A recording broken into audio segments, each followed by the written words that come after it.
The leather steering wheel felt slick beneath Alex's palms. The familiar scent of stale fast food and cheap air freshener clinging to the worn interior of his aging sedan.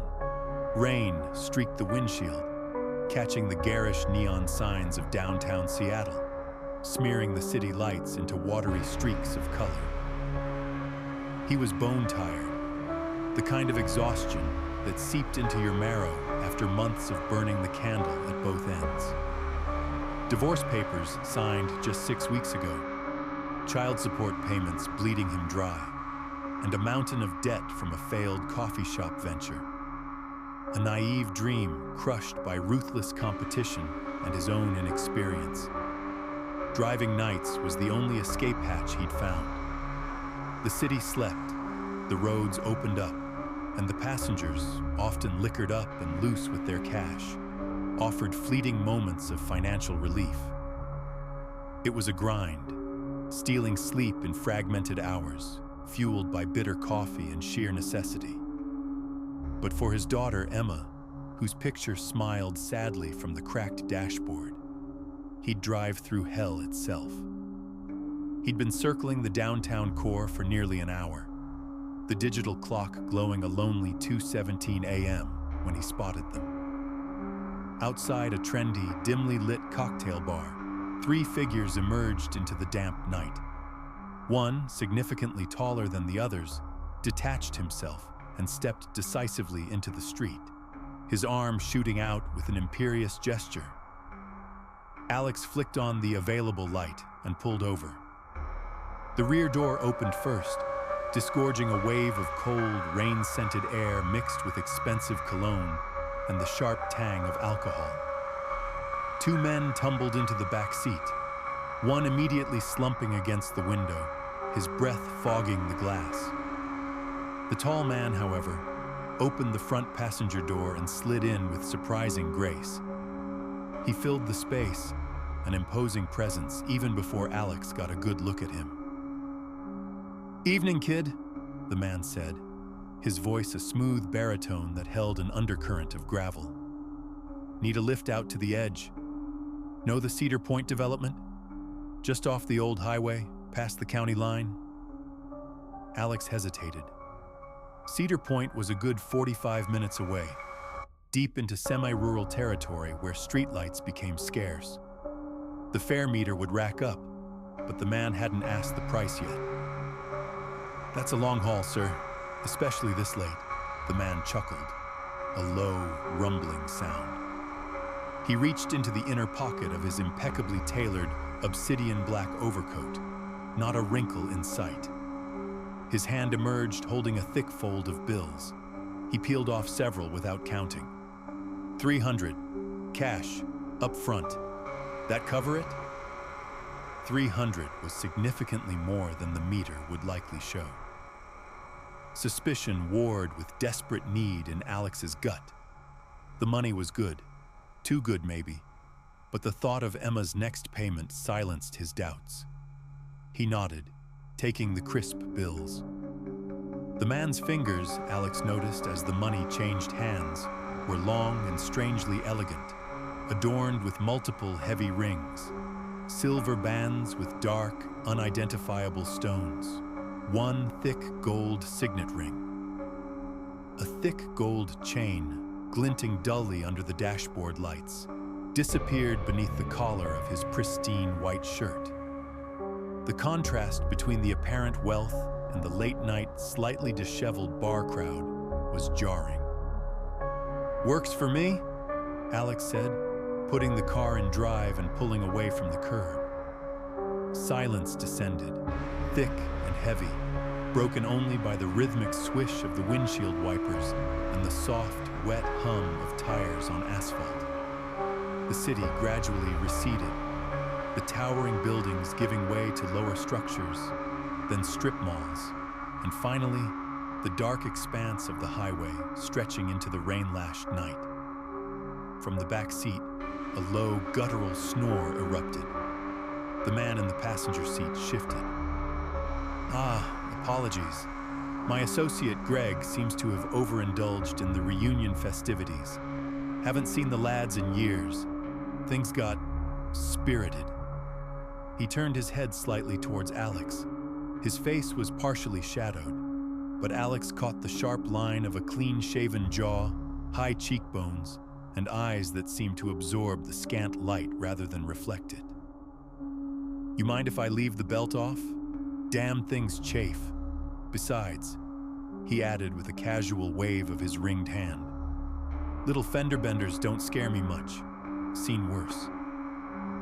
A cold prickle danced down Alex's spine.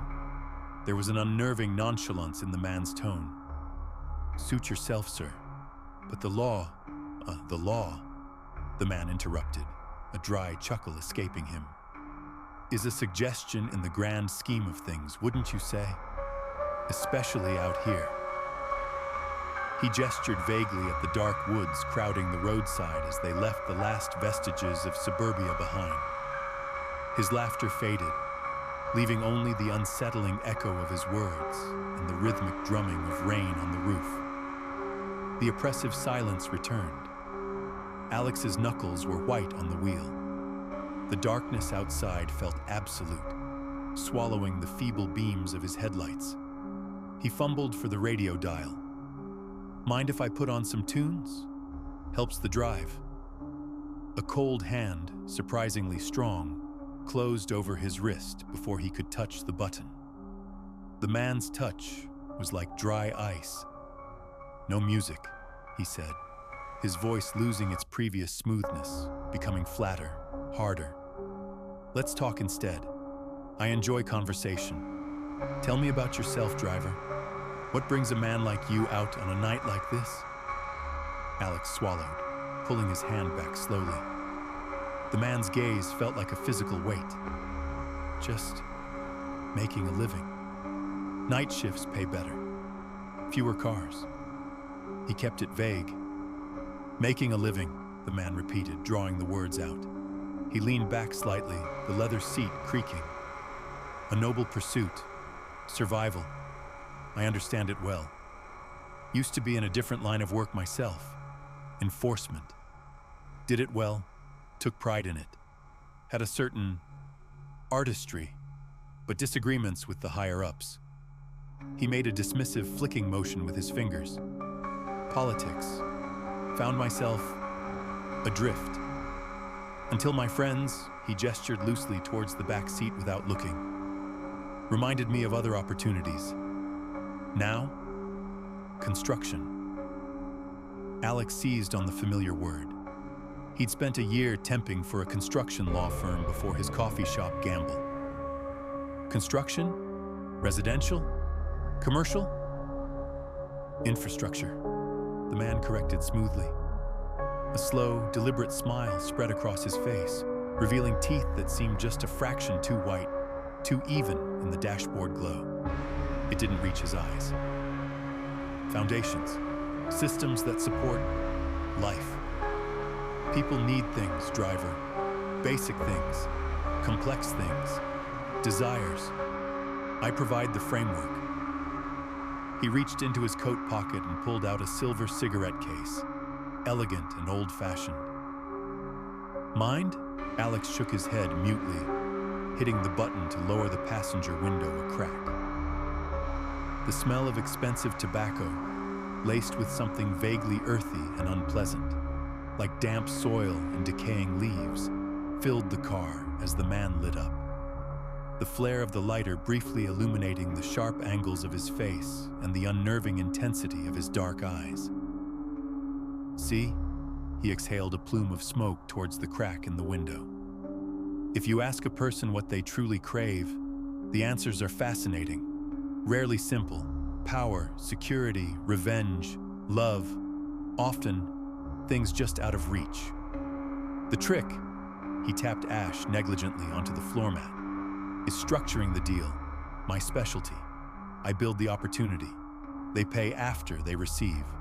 A price tailored specifically to what they can bear. Fairness, wouldn't you agree?"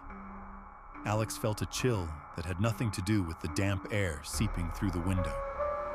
The man's words were reasonable, even philosophical, but delivered with a chilling detachment. "Sounds complex, risky. Risk is inherent in creation, the man murmured. He glanced down at his polished black Oxfords. Ah, damn! Picked up some mud. Alex looked. Clumped on the otherwise pristine floor mat was a startling amount of dark, wet earth, thick and clay-like, smelling strongly of the forest floor and something metallic, coppery. It seemed impossible. They hadn't stopped anywhere muddy. My apologies. I'll clean it up later. Don't worry about it, Alex mumbled, his unease deepening. Happens. They drove on in silence for a few miles. The only sound, the relentless rain, the snoring from the back, and the rhythmic squeak of the wipers. The darkness outside was now complete. The highway a lonely tunnel carved through impenetrable forest. The man suddenly turned his full attention back to Alex. His earlier affable mask had slipped entirely, replaced by an unnerving focus. You seem sharp, Alex. Wasted potential, driving a cab. What happened? Bad luck? Bad choices? The casual use of his name struck Alex like a physical blow. He'd never introduced himself. A cold sweat broke out on his forehead. He gripped the wheel tighter, his palms clammy. How do you know my name? The man waved a dismissive ringed hand. Details. The point is, I see a man burdened. Debts, obligations, a failed venture perhaps, a family fractured. His voice was low, hypnotic, probing. The weight of it all, crushing, unfair. You work hard, play by the rules, and still, the ground gives way beneath you. He leaned closer, the smell of tobacco and that underlying earthy decay intensifying. It is unfair, Alex. You don't deserve this relentless grind. Such potential, stifled. Alex's heart hammered against his ribs. He wanted to deny it, to shout, but the man's words resonated with the raw, exhausted truth festering inside him. The sleepless nights, the constant calculations, the gnawing fear of never catching up. It is what it is, he managed, his voice tight. My responsibility. Responsibility? The man's laugh was a short, harsh bark. A chain forged by others. Look at you, honorable, persevering, yet punished. A man like you deserve support, a leg up. If you owed me, Alex, I wouldn't hound you. I'd see the value, the lessons learned. I'd invest in your future. His dark eyes held Alex's, unblinking. Because a man who understands loss, understands the true cost of things, he becomes valuable. The implication hung heavy in the air, thick with unsaid menace. Alex felt a primal terror, cold and slick, coiling in his gut. This wasn't just a conversation. It felt like an assessment, a negotiation for something far more precious than money. He stared straight ahead, focusing on the hypnotic rhythm of the wipers slicing through the downpour, the twin beams of light illuminating the endless, rain-slicked asphalt. He didn't dare look at the passenger. Just drive, okay? Alex whispered, his voice cracking. The man leaned back, that unnerving half-smile playing on his lips again. As you wish, Alex. We're almost there. True to his word, a few minutes later, a cluster of dim lights appeared ahead, the half-built skeletons of houses in the Cedar Point development, looking skeletal and abandoned in the storm. The man pointed a long finger towards a lone, flickering sodium vapor streetlight, illuminating a muddy, unfinished side road leading into the heart of the construction site. Here, pull over by that light. Alex eased the car onto the muddy shoulder, the tires slipping slightly. The rain lashed against the windows, isolating them in a cocoon of sound. The man turned fully towards him, the dashboard lights casting deep, shifting shadows across his face. The affable facade was utterly gone. His expression was unnervingly still, his eyes like chips of obsidian. "Good man, Alex," he said, his voice devoid of any warmth now, a low monotone that vibrated in Alex's bones. "Appreciate the ride. Now tell me, what burden can I lift for you tonight? Name it. Debt erased? A fresh start? Justice for those who wronged you?" He paused, the silence stretching taut. "I can make it happen. Consider it. Professional courtesy." Every instinct screamed danger. The offer was obscene, a spider inviting a fly into its parlor. The man's gaze felt predatory, pinning him in place. Alex's mouth was desert dry. He thought of Emma's smile, the crushing weight of the debts, the bitter taste of failure. But the sheer, unnatural wrongness radiating from the man in the passenger seat overrode everything. No, Alex stammered, forcing the word out. "No, thank you. Just the fare. 300 was fine." The transformation was instantaneous and horrifying. The last vestige of the smile vanished, sliding off the man's face like melting wax. His lips pulled back in a silent snarl, revealing those too white, too even teeth. His eyes, previously dark and absorbing, seemed to ignite with a cold, malevolent fire, boring into Alex with terrifying intensity. His features contorted, becoming sharp, predatory, etched with a fury that seemed ancient and inhuman. The friendly passenger was gone, replaced by something primal and vicious. "Clever little man," the thing hissed, each word dripping with venom. It moved with unnatural speed, its hand, the rings glinting like predatory eyes, snatching the crumpled bills Alex had tucked into the cup holder earlier. It crushed the money into a tight ball and hurled it contemptuously onto Alex's lap. "Take your coin then. Drive." Alex didn't need telling twice. Pure adrenaline surged through him, obliterating fatigue. He slammed his foot onto the accelerator before the passenger door was even fully closed. The tires screamed, spinning wildly in the mud before finding purchase on the slick asphalt. The car fishtailed violently, the rear end swinging perilously close to the ditch, then lurched forward like a spooked animal. He didn't look back. He couldn't.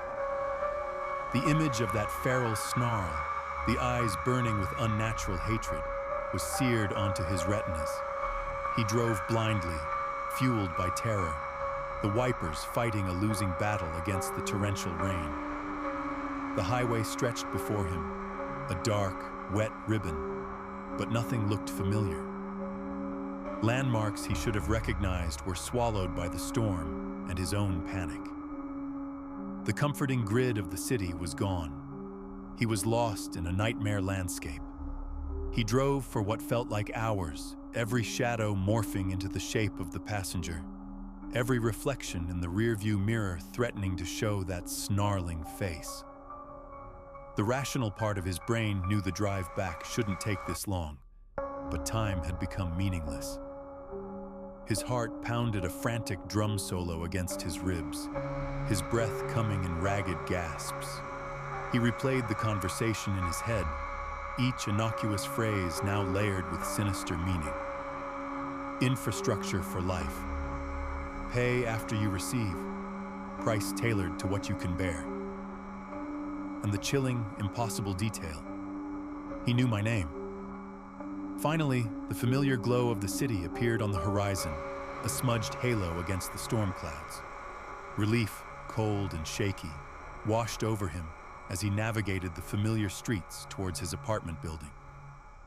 He parked in his usual spot, engine still running for a moment, the rain drumming a frantic rhythm on the roof. He leaned his forehead against the cool steering wheel, trembling uncontrollably. The immediate heart-stopping terror began to recede, leaving behind a deep, hollow dread and bone-deep exhaustion. As his breathing slowed, his gaze drifted downwards. The crumpled bills lay on the passenger seat where they'd fallen, and beside them, the floor mat. He stared, a fresh wave of icy disbelief washing over him. The thick clumps of dark, wet mud the passenger had apologized for. They were gone, utterly vanished. The mat was clean, slightly worn, but dry. Only the lingering, faint smell of damp earth and that coppery tang remained, quickly overpowered by the rain's scent filtering through the vents. No, impossible. He'd seen it, smelled it, felt its unnatural presence. Had he hallucinated the entire thing? The stress, the exhaustion, but the terror had been so real, so visceral, and the money. Hesitantly, he picked up the crumpled bills.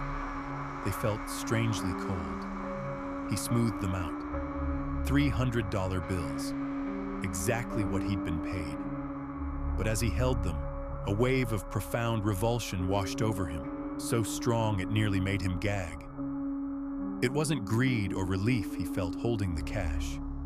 It was the distinct, horrifying sensation of being paid for something far more sinister than a taxi ride. A transaction completed. But for what? The feeling clung to the paper like a psychic residue. He looked back at the empty, spotless passenger seat. The echo of that bestial snarl reverberated in his mind. The inexplicably clean mat. The impossible knowledge of his name. The unnatural coldness of the money. Logic shattered against the sheer, terrifying wrongness of it all. Alex sat in the dark car, the rain a constant drumbeat on the roof, staring at the clean floor mat and the cold cash, knowing with chilling certainty that whatever had ridden beside him tonight hadn't been human, and the price for the ride had yet to be fully paid. The night and the road would never feel safe again. The debt collector in the tailored coat had simply offered different terms, and Alex had narrowly avoided signing in blood. The true cost, he feared, might still be looming.